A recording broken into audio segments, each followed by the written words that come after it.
Sino gusto ng increase? May dalawa pang ayaw. Sino gusto ng increase? Amen. Lahat tayo gusto natin ng increase. Amen.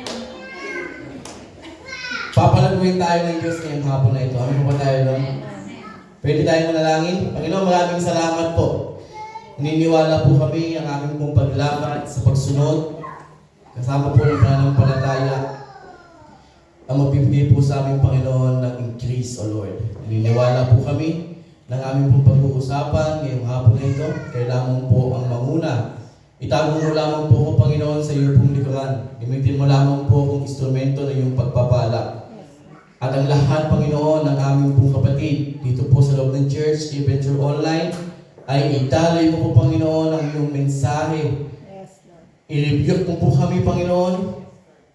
Turuan mo po kami. Baguhin mo po kami, O God. Sa lahat po ng aming papapakinggan, kayo po ang patuloy na maitaas. Hindi po ito nanggagaling na kahit sinong tao lamang, kundi sa iyo lamang po, Panginoon. Ang mensahe nito ay magbabago po ng buhay po ng bawat po sa amin. Salamat, Panginoon. We give you honor. We give you glory in the mighty name of Jesus. Everybody say, Amen and Amen. Pwede bang ngitian mo yung katabi sa mga kapatid? This year is the year of my increase. Amen. Pwede bang sabihin mo sa iyo, kapatid? This year is the year of my increase. Sino po naniniwala doon? Sino po naniniwala doon? Na this year 2026 ay panahon ng ating paglago. Amen? Sino po handa ng lumago? Pwede po tayo po. Praise the Lord. Alam niyo po, ako po ay blessed na blessed po. Naniniwala po ko na isa po mapagpalang taon po sa ating lahat, 2026. Sino po excited na sa 2027? Kasi mabilis po ang panahon. Amin po ba tayo doon? Pero huwag niyo pong hayaan na ang year 2026 ay hindi po tayo lumago. Amen? Amen? Amen. Amen?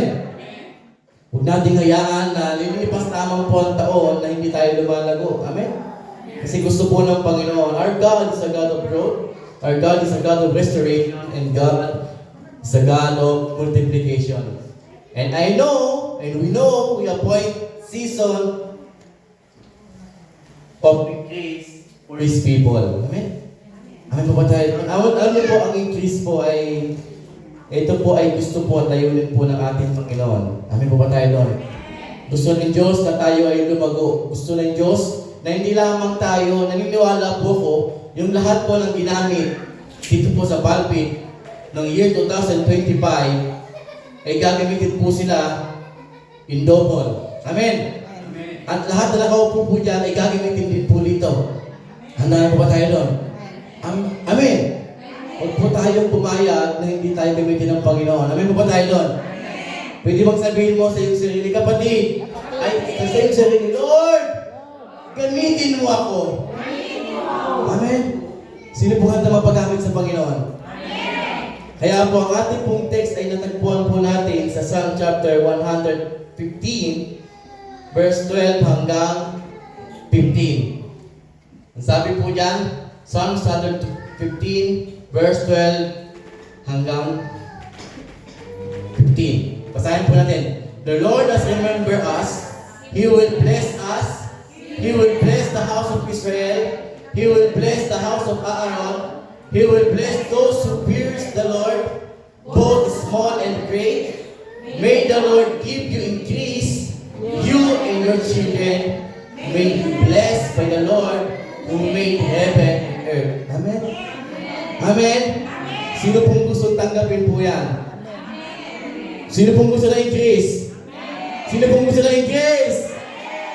Alam niyo po, habang po natin pinag-aaralan last week, yung increase, talaga pong hindi ko kay Lord, bigyan mo po ako ng message. At binigyan po tayo ni Lord ng message na nanggagaling sa Kanya. Ano po ba yung biblical increase? The biblical increase is not limited to money or numbers. It is include spiritual growth. Amen? Fruitfulness, restoration, and expansion of influence and purpose. Ako po naniniwala na ang increase po ay hindi lamang po ito limited. Kumbaga, minsan pag nakarinig tayo ng increase, is parang nalilimitahan yung ating isip na ano ba yan? Increase ba yan by money or numbers? No. It is include yung spiritual growth. Mahalaga po sa atin na tayo po ay lumago. At gusto po ng Panginoon na tayo ay lumago. Amen. Amen. At gusto rin ng Diyos na tayo ay magbunga. Amen. Magbunga. Kung baga gusto ng Panginoon na ma-restore yung mga bagay po na nawala sa atin year 2025, i-restore po ng Panginoon year 2026. Sino po excited doon? Amen. At gusto rin ng Panginoon na magkaroon tayo ng expansion of influence and purpose. Kailangan po nating maintindihan yung layunin ng Diyos this coming 2026. Amen. Amen po ba tayo doon? Kaya nga po, sabi sa Isaiah, chapter 60, verse 22, ang sabi po dyan, the smallest one will become 1,000, a clan, and the least one, a mighty nation. I, the Lord, will quicken it in His appointed time. Amen po ba tayo doon? Alam niyo po, ang increase comes from God's time. Amen. Hindi sa ating time. Amen po ba tayo doon? May appointed time. At naniniwala po ako, year 2026, this year is appointed time for you, kapatid. Amen. Amen. Ayaw niyo tanggapin? Amen. This year, sabi mo nga sa iyong sarili, Lord, this year is the year of my increase. Of my increase. Amen. Amen. Ako po naniniwala po ko dyan at nawa po tayong lahat ay maging, kumbaga, mabuksan po yung ating spiritual na ating mga mata upang makita po natin na ang increase hindi lamang by money and numbers. Amen po ba tayo doon? At gusto ng Panginoon na tayo pong lahat ay lumago. Layunin po ng Panginoon, gusto ng Diyos na tayo ay lumago. At sabi po, ito po ang ating text number 1. God promises increase. Increase through blessing. Amen. Sino pong gusto yan? Ay, gusto ng blessing, ha? Psalm chapter 115 verse 14. Ang sabi po dyan, the Lord shall increase you more and more. You and your children. Basahin po natin lahat. The Lord shall increase you more and more. You and your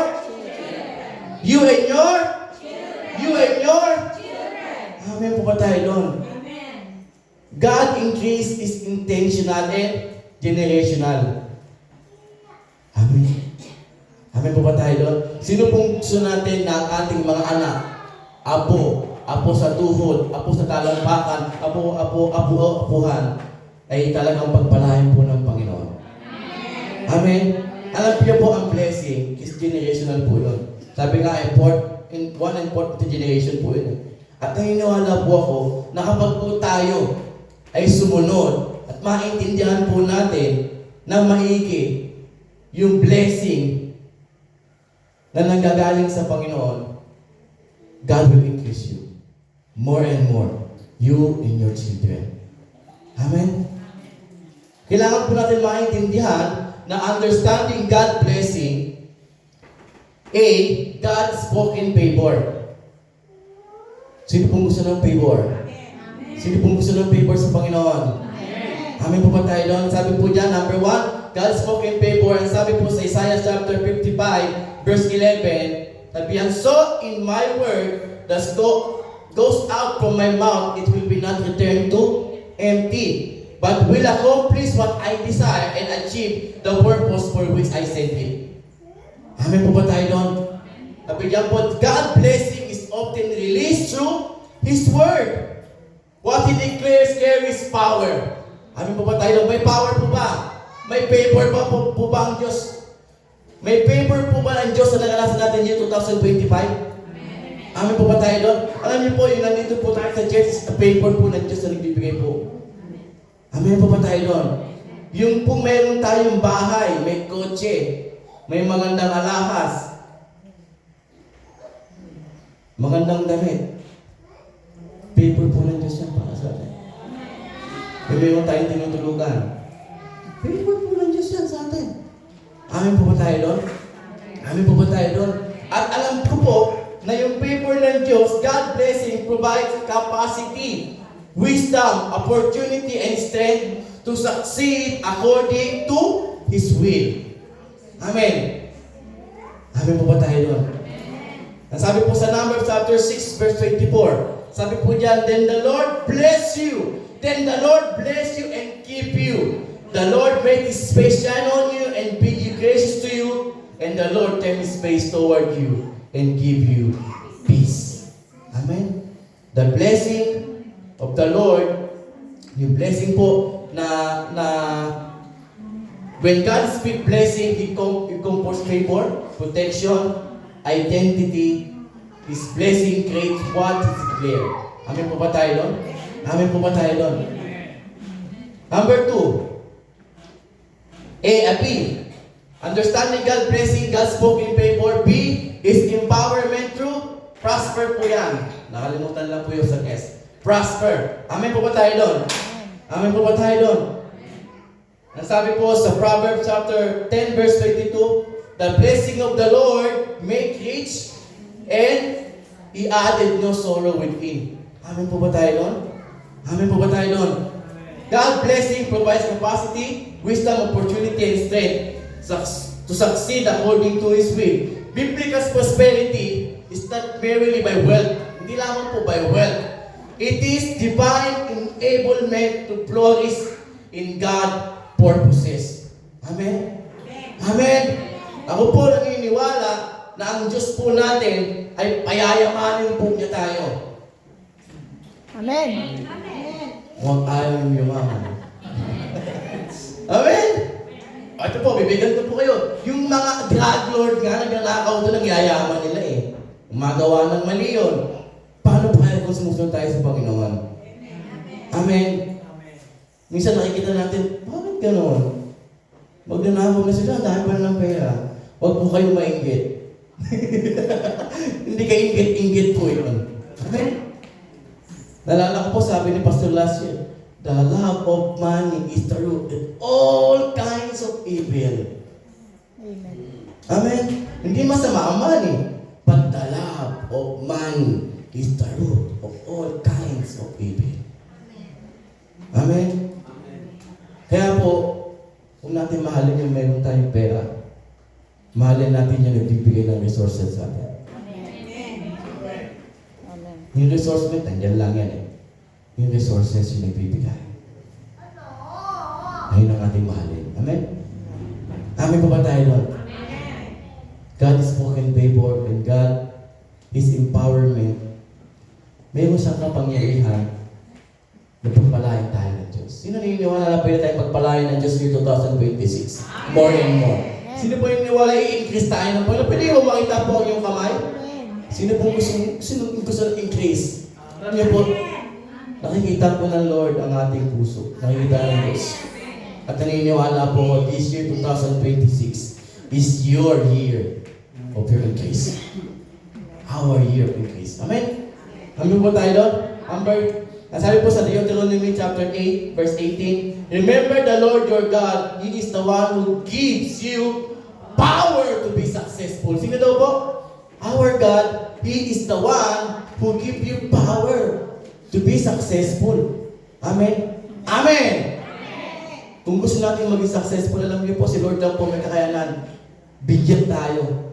May kakayanan, may kapangyarihan to be successful. Para maging successful tayo sa ating buhay. In order to fulfill the covenant, to confirm your ancestors with the oath. Ako po naniniwala na ang Diyos po natin, God blessing,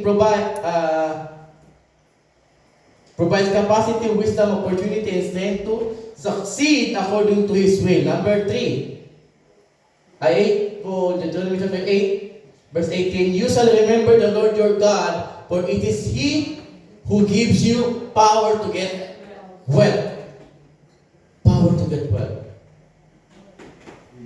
Letter C, understanding God blessing, God is spoken favor by, God is spoken favor, letter B, His empowerment to prosper. Letter C, His approval and presence. Mahalaga po na maintindihan natin na ang Diyos pa, gusto ba tayo pagpalain, increase na tayo? Gusto ba niya? Ito po, sabi po sa Exodus chapter 33, verse 15. Then Moses said to him, if your presence does not go with us, do not send us from here. Ang storya po nito, nung si Moses po ay pinakapun sa dakong paraon, ang sabi ni Moses, kung hindi ko kasama ang iyong presensya, ayaw ko pupunta doon. Minsan, kapag po tayo ay natatawagan, ito, meron itong trabaho o something like that. Dito may blessing dito. Minsan may kapalit po yun. Kaya dapat alamin po natin, nandyan ba ang presensya ng Diyos? Kasi even Moises, una niyang hinanap, presensya ng Diyos. Amen. Amen. Amen po ba tayo doon? Kaya nga, hindi tayo basta-basta umuoo eh. Kailangan tanongin pa natin, Lord, ito ba ay kagustuhan mo, layunin mo? Nandiyan ba ang presensya? Kasi kung wala, sabi ka ni Moses, kung wala, ayaw ko yan eh. Mga kapatid, alam niyo po, ang gusto ng Panginoon, pagpalain niya tayo. Amen po ba tayo doon? Amen. But, unahin natin siya. Amen. Kasi kahit papuntahin tayo kung saan-saan bansa, Switzerland, 4,000 a month, o 5, kahit papuntahin tayo sa Canada, abot ng 7,000 a month, 3,500 weekly, pero kung wala ang presensya ng Panginoon, pupunta ka ba? Sayang naman yung pastor, 7K na yun. Diba?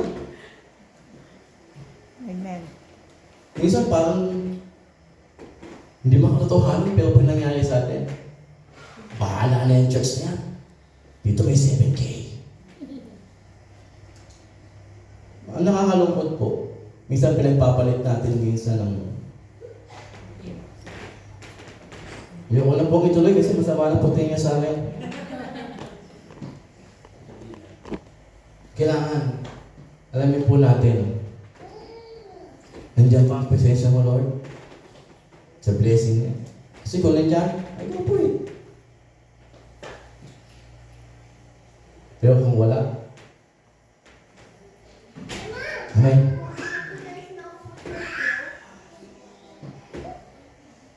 His approval and presence. The blessing is not just what He gives, but that He is with us. Mahalaga nating maintindihan yung deeper level. God blessing in His nearest and present of pleasures. Amen ba tayo doon? Gusto na Diyos tayo mag-increase.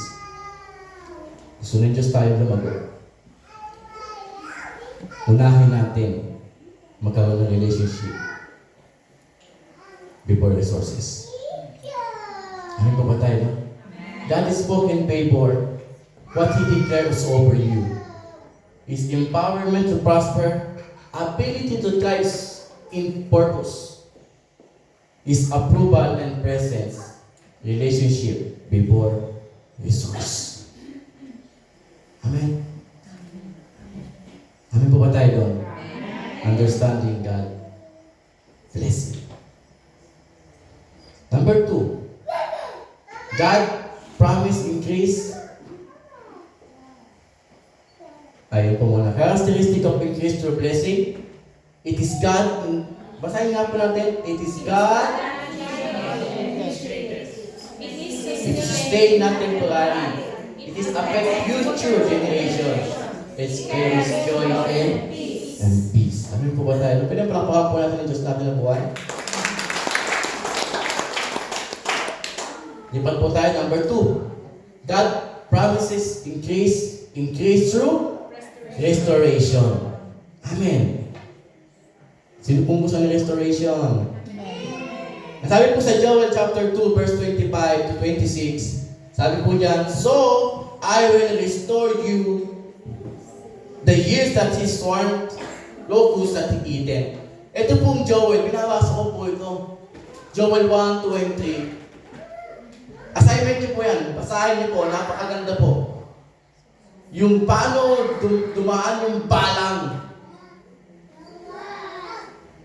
Kinuha lahat, pinatay lahat, lahat ng taniman, lahat ng hangganian, nawala lahat. It is same story nung nangyari kay Job. Nalala niyo po si Job. Nga pinabasa ko po ito, bumalik ako kay Job. Kung ano yung nangyari. Pero ito, sabi diyan sa Joel, so, sa 25, so I will restore ng Panginoon the years that you swarmed locusts has eaten. Lahat ng ninakaw, lahat ng nawala, lahat ng nasira, ni-restore ng Diyos. Amen. Alam niyo mga kapatid, ang lahat ng nawala year 2025, lahat ng nasira, lahat ng mga bagay na alam mo na parang nawalang silbi, 2026, i-restore ng Diyos yan. Amen. Amen. Amen. Ang restoration po, in this open beginning, when we lost, once existed. Basahin po natin.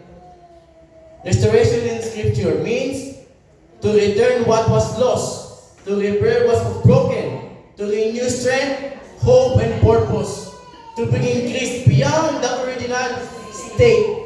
Ano po yan? Job chapter 42. Yung bago po yan. Stop muna. Ano po bang nangyari kay Job? Pwede pa natin pag-uusapan si Job. Si Job po, in the Bible, is the person most known experience. Yung, ano yung naranasan niya? Ano yung nawala? Almost everything. Ano nawala? Yung trabaho niya, yung business niya, yung wealth niya, yung anak niya nawala, yung health niya nawala. Diba? Nagkaroon siya ng sakit, nagkaroon siya ng ganito mula ulong ng talampakan. Puputay na agad niya, patay lahat ng ating hinahingan, patay lahat ng bakahan. Ang pinakamalungkot, namatay pati anak. Isa pa malungkot, may asawang nabuhay. Hindi mo malungkot yan, masaya po yun, masaya po yun. Ang problema lang, lagi lang sa sinisita. Diba? May sinisita. Kaya tinutukto ka siguro sa gano'n. Yung kasi, sunod ka na sunod sa Diyos mo eh. Di ba namin naman? Yung akala niya mga kaibigan na nandun, iniwan din siya.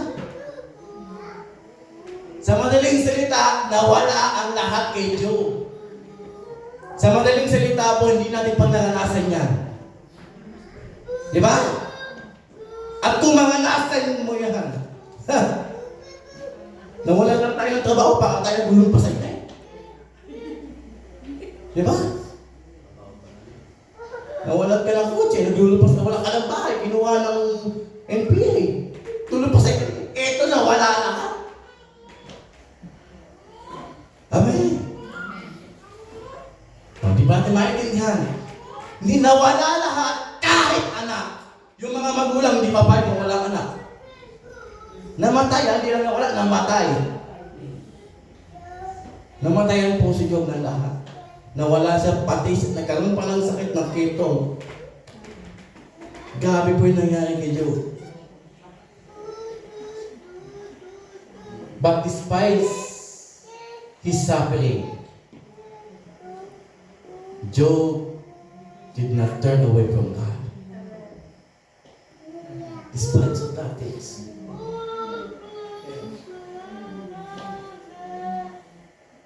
Nag-suffer ba siya? Yes. Nag-suffer ang lahat. More than sa nararanasan mo ngayon. Yung suffering na naranasan niya, grabe yung level na. Pero yun, hindi siya lumayo sa Diyos. Hindi siya lumayo sa Diyos. He remained faithful. Amen? Gusto natin lang increase? Gusto natin lang increase? Kaya na sa blessing, yes! Yes! Yes! Yes! Yes! Ngayon sa restoration, ayaw nyo na. Amen? Hindi kasama po yan eh. Kasama po. Alam niyo po, God restored you. And He gave more than that He had. Basahin po natin. Job chapter 42 verse 12. After Job prayed for his friends, the Lord restored his fortune and He gave twice as much. Amen. Kapag tayo nanatiling tapat sa Panginoon, lahat ng nawala sa iyo, kahit ano po yan, name it, kayang ibalik ng Diyos twice. Twice. Twice. Amen? Double. Double. Kaya po, ni-restore ng Diyos kay Job, yung health niya, kumaling siya, yung wealth niya, yung position niya, yung mga livestock niya, talagang nag-double. Yung mga nawala na 100, naging 200, dinouble. Yung family niya, na magkaanak ulit siya. Yung honor and respect. And He restored long life kay Job. At nabasa po kayo sa Bible, si Job po ay, habang po siya ay namatay siya ng payapa sa piling ng Panginoon. Bumaba ang buhay, pero na-double lahat ng blessing. Dahil yun po, lahat ng pinagdaanan niya, still faithful with God. Alam mo kapatid, kung ano yung mga nawala sa iyo yung 2025, kayang ibalik ng Panginoon twice. The key is, remain faithful to God. Remain faithful. At kung may nararanasan ka, hayaan mo na mag-suffer ka. But, huwag kang lalayo sa Diyos. Huwag kang lalayo sa Diyos. Amen? Ang dalangin mo, Lord, hawakan mo ako. Kapitan mo ako. Kasi kapag tayo nakakapit sa Diyos, pwede tayong malaglag. Pwede tayong bumitaw, pwede tayong magapa. Pero kapag ang Diyos ang humawak sa iyo, wala nang pwedeng umagaw dyan. Amen. Pagpapako po natin ang Diyos na Diyos. Despite of everything na nangyayari sa iyo, year 2025, despite na kung ano man ang nawala sa iyo, kung ano man ang mga bagay na akala mo na, Lord, wala naman eh. Pero alam niyo, this coming 2026, i-restore ng Panginoon niya. Double! Double! Double. Yung mga ginamit, yung 2025, double ang paggamit sa iyo ng Panginoon. Kung hindi ka pa nakakalas, gamitin ka ng Panginoon, yung 2026, double, gamitin ka ng Panginoon. I-increase ka ng Panginoon. I-increase ka ng Panginoon. This year, 2026, is your year. Year ng Diyos sa buhay mo yan. Amen? Declare mo. Panghawakan natin ang salita ng Panginoon. Amen?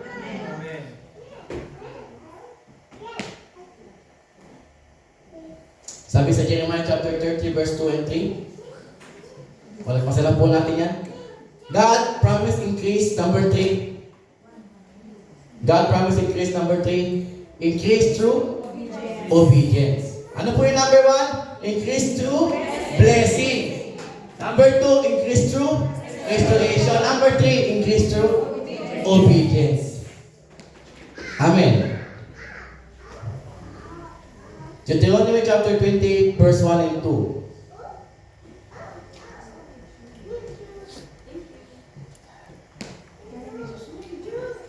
Sabi po niya, if you fully obey the Lord your God and carefully follow all His command, I will give you today. The Lord your God will send you high above all nations on earth, and this blessing will come on you and accompany you if you obey the Lord your God. Pwede bang basahin po natin lahat po yan? If you fully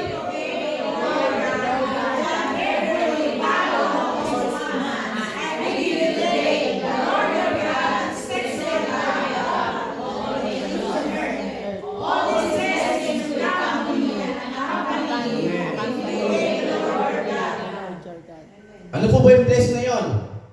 3. You will be blessed in the city and blessed in the country. The fruit of your womb will be blessed in the crop of your land and the young of your livestock. Basahin natin po. Number 4. The fruit of your womb will be blessed. And the crops of your land and the young of your livestock, the calves of your herds and the lambs of your flocks. Your Basket and your kneading too will be blessed. You will be blessed when you come in, and you will be blessed when you go out. 12. The Lord will open and the storehouse of bounty to send rain on your land in season and to bless all the work of your hands. You will be lent to many nations, but will borrow from none. The Lord will make you the head, not the tail. If you pay attention to the commands of the Lord your God, I give you this day, and carefully follow them. you will be always be at the top, never be at the bottom. Sino pong gusto ng blessing?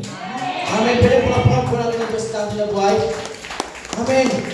Ang susi po para tayo ay mapagpala at tanggapin ang blessing na yan.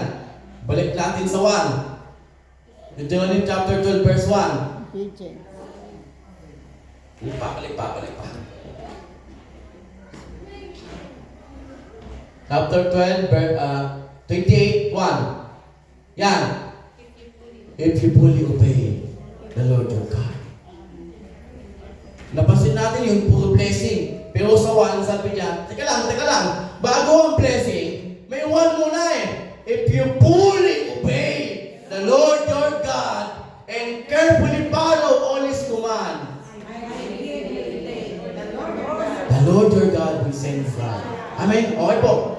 Tingnan po natin na yung lahat ng blessing sa 3, 4, 5, 6 hanggang 12, makakamtam natin kapag tayo ay you fully obey the obedience.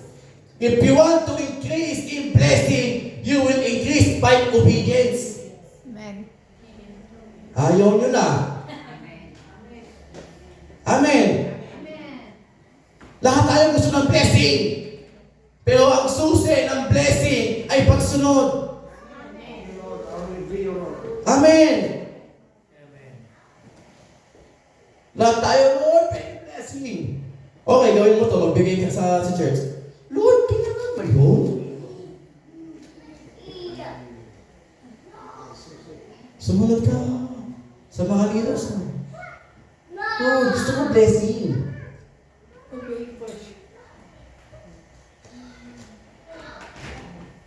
Increase through our obedience. Gusto ng Panginoon na mag-increase tayo through our obedience. Amen? Obedience actives blessing. Amen. Pwede mong sabihin mo yan? Obedience actives blessing. Ang nagpapa-activate daw ng ating blessing ay pagsunod. Amen? Pagsunod. Kaya nga, blessing flows where there is obedience. Amen? Biblical obedience means hearing God's words, submitting to His authority, acting in faith, even when it's difficult. Amen? Even when difficult. Kasi, ito po ang katotohanan.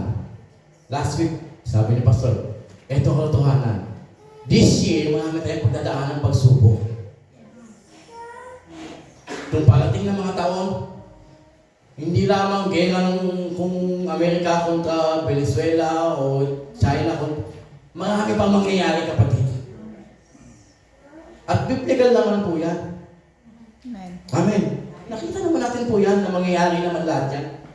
Yung pataas na bili, mangyayari yan eh. Biblical naman yan eh. Marami maghihirap, marami talaga maghihirap. Pero alam niyo mga kapatid, kung tayo lumalakad sa pagsunod kasama ng pananampalataya, kahit anong mangyari sa mundong ito, kahit anong circumstances maranasan natin noong 2026, may Diyos tayo nakatingin sa atin. Amen? Kahit anong mangyari, hindi tayo pwedeng, wala tayong pwedeng katakutan, walang iba kundi ang Diyos na. Kahit anong pandemic pa yan, kahit anong brownout pa yan, kahit bagyo pa yan, hanggat nandun ka sa Diyos, nagtitiwala ka sa Diyos, this year is your increase. Amen? Gusto ng Panginoon na mag-increase ka. Sa lahat ng pagdadaanan, gusto ng Panginoon ma-increase yung faith natin. Para kung humarapan tayo sa lahat ng pagsubok na yan, nakapundasyon tayo sa bato. Amen? Church ng Darak. Nakapundasyon tayo sa bato. Kasi dadaan talaga tayo sa floods, dadaan tayo sa storms, dadaan tayo sa winds. Pero ang gusto ng Panginoon, manatili tayo dapat sa Kanya. Si Job, naranasan ni Job ang twice. Why? Nanatili si Job na tapat. Yung mga disciples, kahit pinersecute sila, even at time of death, kung alam niyo po yung 12 disciples, namatay sila ng hindi madali. Because of persecution. Pero alam niyo, still, naglilingkod sila, sumasamba sila sa Diyos. Mga kapatid, 2026, hindi pwedeng, ayaw po namin kayong lokohin. Kasi sabi ng salita ng Panginoon, ang katotohanan po magpapalaya sa atin. Pwedeng marami tayong pagdaanan. Pwedeng marami pong mawala ng 2026. Pero naniniwala po ko, mawala man lahat ng bagay. Pero ang pananampalataya mo, still on God. Focus, the author and the finisher of your faith. Walang iba kundi si Jesus. Magiging payapa ka. Mamumuhay ka sa joy. Mamumuhay ka with peace. Amen? Amen. At ang gusto ng Panginoon, the result of our obedience, mag-increase ka in provision. Mag-increase ka in wisdom. Mag-increase ka in spiritual authority. Mag-increase ka in peace. Amen? Amen po ba tayo doon? Maraming biblical example of obedience. Dahil sa pagsunod, pinagpala sila. Abraham, the one example, the father of our faith. Diba? Grabe yung pagsunod niya. Kahit kaya niyang patayin ng kaisa-isa niyang anak. Alam mo kung gaano kahirap yun sa mga ama at sa kainan. Pero dahil sa pagsunod, tinawag siyang great of all nations. Father of our faith. Amen. Si Isaac, kahit na napakaraming pinagdaanan, famine yan, o kahit ano man yan, still remain. Amen? Because of obedience. Si Peter, because of obedience, naintindihan niya. Alam si Peter, nung sinabi ng Diyos, habang siya nangingisda, ang sabi ni Peter, wala na po kami nahuli. Wala ni kahit isang galunggong. Ni kahit isang sardinas. Wala. Yung sabi ni Jesus, itapon mo ulit ang net. Kung ako si Peter, sino ba to? Hindi ko naman ito kilala kasi bigla na sinamutan. Sa story. Pero dahil sa pagsunod ni Peter, tinapon ng net, nagkaroon siya ng maraming blessing. Hanggat nawawasak na yung net. Gusto niyo bang mawasak ang net natin ng blessing? Isa lang ang gusto. Kapag pagpapalain ka ng Panginoon, wawasakin ang net para sa'yo. Amen. Amen. Gusto niyo ba na yung net? Alam niyo ba yung net? Yung lahat ng resource net natin. Gusto niyo ba maging... Ito na lang po. Gusto niyo ba mag-flow ang blessing sa buhay ninyo? Alam niyo, ang lahat ng Kristiyano, kaya tayo tinawag na man of faith, kaya tayo tinatawag na mananampalataya. Kasi, tayo po ay hinahabol ng blessing. Hindi niyo po naiintindihan. Tayo po hindi humahabol sa blessing. Tayo po ang hinahabol ng blessing. O, isa pa po. Hindi tayo hindi tayo habol ng habol, hindi tayo hanap ng buhay, kundi tayo ang nagbibigay ng buhay. O, isa pa po. This year, hahabulin ka ng blessing. Wawasakin ang net para sa pamilya mo. Amen! Amen? Because of obedience, wasak-wasak yung net ni Peter.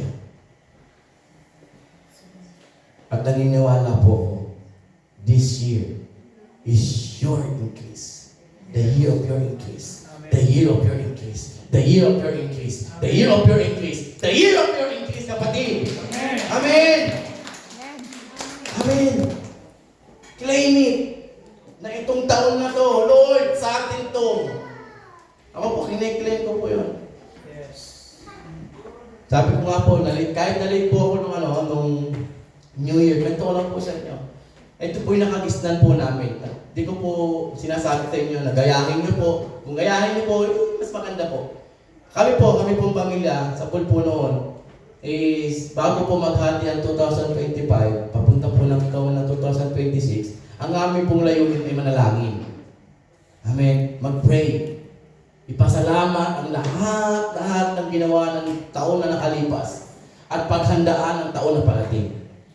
Kasi naniniwala po ako, sabi ng Panginoon, seek ye first the kingdom of God.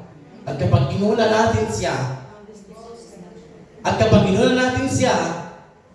all the things that we added unto you. Amen?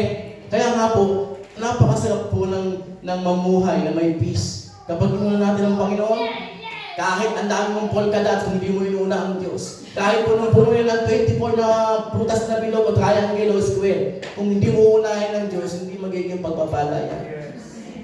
Hindi po against kung ano-ano po kung ginagawa niyo. But ang mahalaga po, ito pong gusto pong i-encourage sa inyo, unahin natin ang Diyos. Amen? Dahil siya po ang magpapalago ng buhay natin. Siya ang resource, siya ang source ng lahat ng blessing na mayroon po tayo. Kaya kung anong meron ka, kapatid, walang silbi yan kung wala ang Diyos. Pero kung anong meron ka, kapatid, dodoble ng Diyos yan! Amen! Unahin natin ang Diyos. The result of our obedience, increase in provision, increase in wisdom, increase in spiritual authority, and increase in peace.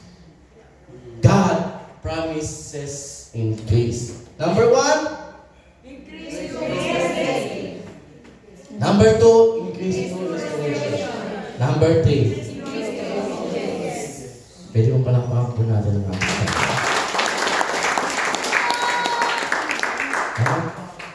Last verse po, gusto ko pong iwan po sa ating lahat. At alam ko, lagi nyo na po ito napapakinggan. Proverbs chapter 3, verse 5 to 6. Wala po sa outline. Sabi po dyan, trust in the Lord with all your heart, and lean not on your understanding. In all your ways, submit to Him, and He will make your path straight. Alam niyo po, nangako po ang Diyos. Diyos, nangako siya na tayo po'y palaguin o lumago. Kaya po, gusto niya tayo lumago, pamamagitan ng pagpapala na mayroon po tayo. Gusto niya tayo lumago sa pamamagitan ng pagpanunumbalik. Gusto niya tayo lumago sa pamamagitan ng pagsunod. Trust in the Lord with all your heart. With all your heart. In all your ways, submit to Him. Ano man ang mga plano na gagawin mo this coming 2026, you submit to God. Gaya ni Moises, kung hindi ka kasama, kung wala ang iyong presensya, ay hindi ko ito gagawin. Amen. Magaya ng naranasan ni Job na restoration. Dahil sa kanyang katampatan sa Panginoon, ni-restore niya ang lahat na nawala sa kanya. Sa pagsunod, gaya ng naranasan ni Peter, at marami pang mga tao in the Biblical, sa pagsunod, may pagpapala. Sa pagsunod, may blessing. If you want to increase through our blessing. Increase through restoration. Increase through blessing. Palakpakan po natin ang Panginoon. Tayo po lang po ito. Tayo po lang dito mo. Tayo po manalangin. Panginoon, maraming salamat po. Naniniwala po kami na kami po mga napag-usapan ngayong hapon na ito ay patuloy po na naging courage po sa buhay po namin. Kaya mo, Panginoon, na lumakad kami ng may pagsunod, O God, kasama po ng aming buong pananampalataya na ang lahat, O God, ng aming pong gagawin this coming 2026. Plano, O God, ay sinasabit po namin sa sayo, Panginoon. Upang ang aming pong mga gagawin, O God, ay kayo po ang nakakaalam at nakakabatid, Panginoon. Lord, and we know, naniniwala po kami na alam niyo po ang aming mga puso. Ang aming puso, God, ay pinapasagpit po namin sa iyo. Ipinibigay po namin sa iyo, Panginoon, ng buong buo. At kailangan lamang po namin this coming 2026 ay lumago po kami, Panginoon, sa iyong mga salita. Lumago kami, Panginoon, sa iyong mga pangako. Lumago kami, Panginoon, sa aming pananampalataya upang ang lahat ng aming mga nasasakupan, Panginoon, even ang aming pamilya, even ang aming mga katrabaho, even ang aming mga ka-churchmate, O God, ay mga nasa, Lord, ang kabutihan po ng iyong mga salita. Ang walang hanggang pagmamahal mo po sa amin. Malanasan po namin, Panginoon, hindi lamang by number, hindi lamang by money, O God, kundi especially spiritually, O God, na lumago kami, Panginoon. Dumago kami, nakasama po namin ang iyong mga salita, O God, upang ang church na ito ay maging daluyan ng pagpapala, Panginoon. Hindi lamang sa bansang Spain, kundi sa lahat ng nakasakupan. Pagpalain mo, Panginoon God, ang bawat leaders, ang aming head pastor, ang aming Pastor Adjoy, ang lahat, Panginoon, ng mga leaders ng church na ito. Ang dalangin ko po, Panginoon, ay bigyan mo po ng double portion of anointing, O God, ang bawat sa po sa amin. Ganun din lahat ng aming mga extended family, ang lahat ng member, O God, even through online, O Lord, kayo po ang patuloy nakakaalam at nakakabatid, O God. Walang distansya, Panginoon, ang iyong mga gawa. Walang distansya, Lord, ang iyong mga pangako. Dahil alam po namin, uulan po, Panginoon, ng blessing upon the blessing kapag po kami tapat na sumusunod sa iyo, Panginoon. We give you honor, O God. We give you glory this afternoon.